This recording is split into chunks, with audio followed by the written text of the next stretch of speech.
of the things in Dungeons & Dragons that makes DMing fun is the ability to control the world in which your players exist. Now, there's a certain amount of power that the DM has in their role, and with power comes the ability to go too far with it. And one of the ways that often happens is through NPCs, or non-player characters. And by the end of this video, you'll have a pretty good idea of the types of NPCs to avoid role-playing at your table. This first one isn't so much a non-player character as it is a player character controlled by the Dungeon Master, hence its name. This is problematic for two reasons. First, oftentimes DMs might use this as a way to showboat, and other times the character becomes overpowered and kind of steals the limelight from other players. As a rule of thumb, the DM's role is to control the non-player characters and the monsters and not have a character of their own. This is different from adding an NPC to the party within a particularly difficult dungeon, or giving them a temporary ally for other situations. Usually in that case, if you have an NPC allied to the players, it's also a good idea to give the control of that NPC to one of your other players. Finally, a DMPC divides the DM's attention between running the game and playing their own character. There are two different roles in Dungeons & Dragons, and you can't do both at the same time without running into some problems. Shopping is a very fun downtime for players of Dungeons & Dragons. Spending all that hard-earned loot can be very rewarding, except of course when the merchants and shopkeepers have unreasonable prices. So what constitutes an unreasonable price? Well, the Dungeon Master's Guide has recommendations for how much gold certain magic items cost. Well, take a common health potion for example. In the Dungeon Master's Guide, those go for about 50 gold pieces.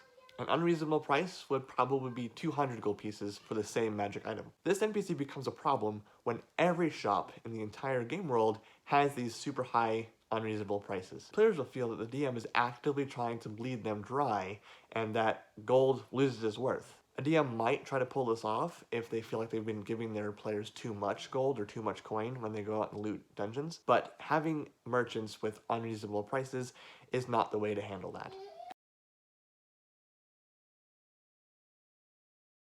A popular solution to dealing with infamous murder hobos is to have a level 20 retired adventurer encounter the party and toss them around a little bit like hacky sacks. If that's not enough, the DM may throw together a stat block of a creature or an NPC that has immunity to everything and has some of those powerful spells and weapons just to get back at the players. This is answering toxic player behavior with equally toxic DM behavior. It instantly sets up the DM versus player mindset that will ultimately dominate the gameplay of that table. And of course, the players have no chance of coming out on top because the DM has ultimate power and control.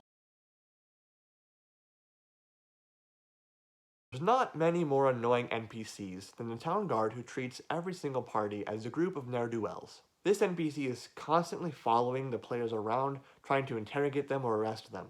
Common NPCs are helpful by default, and this includes town guards. If the players are actually caught engaging in criminal activity or they have wanted posters in the town, then sure, this kind of behavior from a town guard is expected. But there's no reason for town guards to be antagonistic to begin with.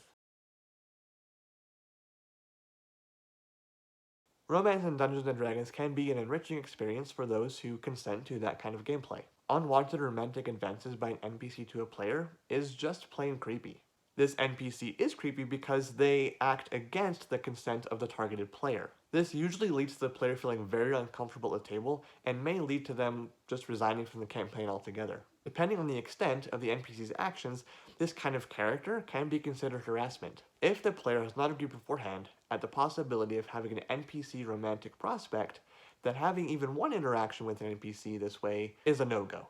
It's pretty common for friends who know each other very well to play D&D together and flirt in character, but this NPC is not the same thing.